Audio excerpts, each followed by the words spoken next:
Kenapa MU bisa kalah sama City dari aspek yang lebih banyak selama 13 tahun ini? Pasti ada faktor dari Sir Alex juga ya. Tapi gue mau ngomongin lebih luas, gambaran yang lebih luas. Yang pertama mungkin karena manajemen. City itu walaupun kita tahu setelah di take over orang Arab, itu hal yang dilakuin pertama justru bukan dalam pemilihan pelatih, yang walaupun emang punya faktor besar. Tapi dia bukan cuma mendatangkan seorang Pep Guardiola, tapi dia membenahi semua struktur manajemen, semua scouting talent, semua direktur, dirtek, itu dibenahin semua. Jadi dia memulai dengan fondasi yang kuat, bukan langsung ke aspek utama. Siapa yang bakal ngelatih, siapa pemain yang bakal didatangkan. Tapi dia menanamkan fondasi yang lebih bagus daripada seorang pelatih maupun pemain, yang dimana klub tersebut juga didukung oleh finansial yang sangat menguntungkan dan memang tidak tanggung-tanggung untuk membuat sebuah klub menjadi bisa mendominasi selama 10 tahun terakhir. Mungkin ini salah satu yang ngebedain City dengan MU. Yang kedua adalah dalam segi pemilihan pemain. Dia nggak semata-mata gambling atau semata-mata ikut hype pemain yang lagi naik digoreng media. Tapi dia mempelajari dulu dan memfilter untuk mendatangkan sebuah pemain. Bukan hanya semata-mata ikut campur atau FOMO dengan klub lain yang mengincar suatu pemain. Walaupun emang nggak semuanya sukses, harus digakuin.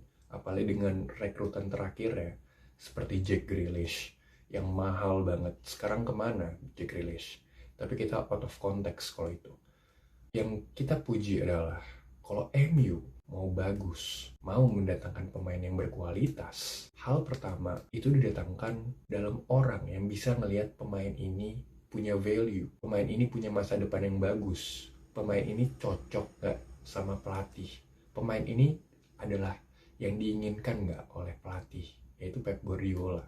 Hampir rata-rata kalau kita lihat secara tanda kutip, semua pemain yang didatangkan, semua pemain yang diasuhi oleh Pep Guardiola itu works semua. Bukan berarti pemain-pemain MU selama 10 tahun ini nggak ada yang works ya, walaupun memang lebih banyak flopnya secara garis besar.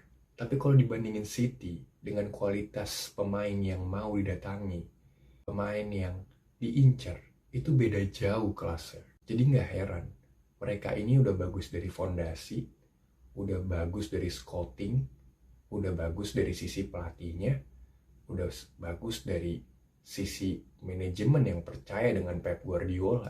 Yang ketiga, kenapa City lebih khususnya di sini punya peran besar dari Pep Guardiola? Suka banget mengorbitkan pemain muda. Kita tahu banget MU itu terkenal dengan Class of 92, yang dimana pemain-pemain akademinya sangat amat bagus terkenalnya. Tapi kenapa semakin kesini, semakin jarang ada pemain-pemain dari akademi MU yang bisa seenggaknya stabil dan muncul ke permukaan, menjadi pemain atau pilar penting di MU sekarang. Oke, kita ngomong Rashford, kita ngomong Lingard, kita ngomong Greenwood. 3 talenta yang mungkin selama 10 tahun terakhir itu paling terlihat. Tapi kemana mereka sekarang? Rusak dengan kelakuan yang mereka bikin sendiri. Rashford di awal kemunculannya, siapa sih yang gak suka? Sefenomenal apa dia? Bahkan se-unbelievable. Menurut gue Rashford adalah salah satu talenta terbaik selama 10 tahun ini. Tapi kemana? Dia terbuai dengan anak asli Manchester, dengan gaji yang mahal, dengan kehidupan yang glamor. Akhirnya kalah dengan diri sendiri. Lingard, kemana dia sekarang? Greenwood oke, dia masih muda, umurnya masih panjang. Menurut gue Greenwood lebih baik daripada Rashford. Tapi Greenwood kalah sama dirinya sendiri. Dia nggak bisa memenangkan hal di luar lapangan dia. Oke, kita berbicara Greenwood masih main di Liga Eropa. Tapi di Liga Prancis bro, itu adalah sebuah penurunan karir dari seseorang yang berhasil naik merangkak dari pemain akademi menjadi pilar penting di MU di era Ole Gunnar Solskjaer. Tapi hancur karena satu kasus di luar lapangan dan sekarang main di Liga Prancis yang bahkan klub-klub Eropa nggak ada yang minat sama dia. Terakhir Fenerbahce mau ngerekrut dia. Greenwood loh ini. Kalau ngomongin pemain akademi, kenapa City lebih baik? Karena City nge-build sesuatu itu dari hal yang sangat amat detail dan kecil. Kalau kita nonton final Youth Cup, MU versus City di U18, lo bakal tahu kualitas pemain akademi MU dan City itu jomplang dalam segi postur, permainan, keeping the ball, whatever, apapun itu. Jadi kalau mau MU mau memunculkan Class of 92, manajemen punya andil yang sangat besar untuk ngebawa arah klub ini kemana. Kalau mau DNA Class of 92 muncul lagi, benerin hal paling fundamental di sebuah klub, benerin hal untuk masa depan klub, yaitu akademi.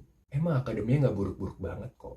Kita masih suka juara, tapi terlalu jomplang kan. Tapi probability-nya dihitung, berapa pemain yang bisa naik ke tim utama. Bukan nggak dikasih kesempatan loh. Banyak pemain yang udah dikasih kesempatan. Di era Ole banyak banget. Di era Mourinho ada, di era Van Gaal ada, di era Amorim ada. Tapi kan nggak ada yang survive. Sekarang Maino, sekarang ada Tyler Fleischer, sekarang ada Jim Twites, JJ Gabriel, Gutwal Kukongki, siapapun itu. Gue mau melihat seberapa serius manajemen ngebina talenta ini, ngebina akademi ini. Kalau manajemen mulai menunjukkan progres yang sukses, berarti beberapa musim lagi bakal ada pemain dari akademi yang bisa survive, yang bisa diikut sertakan di dalam tim inti. Kalau beberapa musim lagi kita nggak pernah ngeliat, ya udah stop aja. Nggak salah juga, dan nggak harus underestimate, karena emang berarti pemain akademinya belum layak kalau untuk main di level senior. Jadi simple, nggak usah terlalu ribet untuk bilang kapan nih MU punya Class of 92 lagi. Ya kalau misalkan emang nggak ada nggak apa-apa. Kalau emang harus belanja, ya udah belanja aja. Nggak apa-apa kok kalau misalkan klub kita dikatain klub yang cuma modal duit. Semua klub itu bakal pakai duitnya. Semua klub itu bakal boros belanja. Cuman kapan aja waktunya. Mungkin MU selama 10 tahun ini emang udah waktunya untuk nge-spend banyak. Tapi klub-klub yang lain kan juga lebih banyak. Jadi gue gak pernah masalah sama klub yang beli pemain jor-joran, karena kita tinggal tunggu aja klub kita itu kapan ngeluarin uang sejor-joran itu untuk membeli pemain berkualitas. Mungkin segitu aja video hari ini. Kalau kalian suka, boleh banget di subscribe, di likes, dan di komen. Kalau misalkan ada ide referensi untuk konten gue ke depannya, boleh banget dicantumin di kolom